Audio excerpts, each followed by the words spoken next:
Your #1 ranked University of St. Francis football team traveled to Siena Heights University this past Saturday, and in the rain and under the lights on the Saints' homecoming, the Cougs pulled out the 36-9 victory, and Coach D was pleased. Yeah, I was. I thought we played hard. Football was a little wet and slippery. We handled it well, didn't turn it over. Defense, I thought, really took the running game out of it, forced them to throw, and that's kind of what we do. But they're a good football team. They're talented. Best secondary we've seen all year. We had Rixie back in the lineup, but we had a core of other people that stepped up offensively, made some plays. Our offensive line did a good job. Our run game was strong. Justin Green, Conference Player of the Week, second week in a row.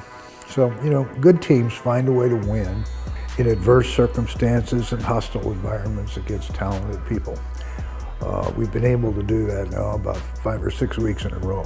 So we've got great kids. We've got kids of character, and it's important to them. And now, you know, we come into the final 3 regular season games and then an open week before playoffs begin. You know, and the main thing we got to do is continue to get better. That's going to be my charge to our football team today in a team meeting. We got to lay our hairs back. We got to continue to keep working on things and improve every phase of the game, because you can bet that teams we're going to be playing 4, 6, 7, 8 weeks down the road are. So we've got to continue to do the same thing. Well, when it comes to the atmosphere of the game, like, you already knew going in that it was going to be pretty hectic with it becoming their homecoming and everything. And then plus a night game, it just kind of like adds a different atmosphere, I guess, like an added little bonus. And then we put in a good week of preparation and everything, so we were ready to go. And then with the rain and everything, I mean, it was just kind of like one of those things you got to deal with, you know, kind of like once we saw it rain, it was probably going to be one of those like ground and pound type things. And then Jay Green was able to bust a big run, and it just kind of like kept going for the whole night. For the second straight week, USF did not record a touchdown pass, and it was a non-factor. With ground and pound conditions, quarterback Nick Ferrer masterfully managed the game, and the Cougs once again owned the time of possession 34 minutes to 26, leaning on the ground game. And the Cougar defense really hunkered down. A week after surrendering 243 yards on the ground, USF held Siena Heights to just 36 yards rushing on 29 attempts. The 4th time this season, the Cougs have held their opponent to under 100 yards rushing. Defense is going to be motivated to stop the run game each and every week. That's what we do first, you know, try to force people to be one-dimensional. Concordia was more of a run team. I thought Siena Heights was more of a balance. We took the run away from Siena Heights, forced him into a passing game. Justin's playing well. He came into camp in shape and ready to go, and he's had a great season. He's had to. In the meantime, you know, we've developed some pretty solid backup play. Sonater got in the end zone against his old team Saturday night. That was great to see that. I really like Eli Wallace as a true freshman. He's big and strong, and see some good things out of him. You know, Brickens and Conwell always play hard, they're physical. So we've got a good core back there. And kicker Gavin Gardner has really been good as of late. In the last 2 games, the redshirt freshman has made all 5 of his field goals in clutch situations, and 8 of his kickoffs have resulted in touchbacks. Yeah, you know, he's getting confidence. He's a good kicker. You know, I thought he was, we first started the year, he was a little unsure of himself, missed a few PATs and so on and so forth. But, you know, put him in a situation in the big game last week against Concordia where he had to, and he was 3 for 3. Stepped up again this week, you know, in foul weather.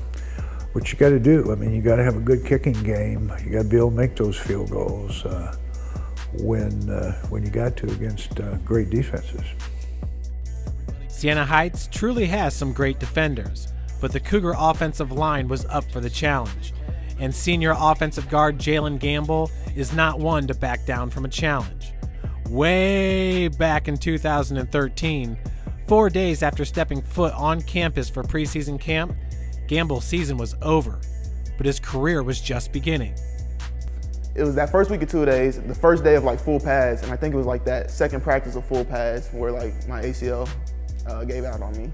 In that instant when it happened, I heard my knee pop and everything, and I was like, oh man, that hurt it. Then I tried to get up and try to walk off, but like my knee buckled, and it was scary because that was like my first real injury, you know, so I've never been through anything like that. And then just like watching like all the rest of your team putting in work and everything, you're just kind of like standing or just watching really it kind of hurt, you know, just like not really giving my full all, I guess you could say, even though I was hurt. Being limited from football activities, Gamble turned to his family for support. There was a lot of build-up coming here from my family and everything, you know, like being one of the first people in my family to like go to college, and then just like playing sports. They were giving me like, you know, those pep talks and everything about like go give them what you got and everything, show them what we made of. And then like that first week just to get hurt was just kind of like draining, you know, just like feel like I let everybody down and everything. But the main thing was like getting an education and everything, and then I knew football would come back. I knew I'd get better, everything. So it was hard at first, but then the more I just kept working at it and everything, I felt more comfortable. They come to all my games, and then especially this year with it being my senior year, they told me early, like, we're gonna come to all your games, we're gonna make it happen, like with work schedule and everything, like, we're gonna make it happen, we're gonna come to all your games. They've always been supportive, they've always like, you know, come to me, supported me, especially like when I got hurt and stuff like that. They were there, you know, just helping me go through it and everything. And they just always been there. They've always been supportive. They just made sure I had everything I need. They just been helping me every step of the way. I'm really grateful for them. Last season, Gamble, along with fellow senior Connor Holcomb, split time at left guard. They created a bond communicating between each other on how to best execute their assignments. Now with Holcomb as the starting center next to Gamble, the bond is stronger than ever. Once we got like focused in that we were gonna do the rotation and everything, then I think it was kind of like a competitive nature, just to like help each other out, and there was a lot of communication between us, between what we saw, just to make sure that when we actually got in, like, you know, there was no drop off or anything like that. And then like I said, and like you pointed out, like I feel like it just helped bolster the whole line as a whole whenever fresh legs got in and everything like that. A lot of it's communication, just because like, especially with the interior, we go against most of the same guys. So like, if there's one play that he might do something new, or not something new, but like a move we haven't seen yet, I might communicate that with Connor type thing. Or since we like work together in like double teams and stuff like that, we might talk about, hey, maybe I need to give you a little bit more help, or maybe I can leave a little bit earlier to go up to the second level and stuff like that. Just like constant communication, just to like keep adapting as the game goes on and just keep working. And obviously that communication spills over to the rest of the offensive line, especially the left tackle right next to him, another senior in Alex Woods. It's very unique. It's a great relationship I feel like we have. I feel like it's kind of one of those things we build at type thing, just over time, and then like stretching back to last year, working with him and stuff like that. Just one of those things that's been able to blossom, and I just love it. I like blocking next to him.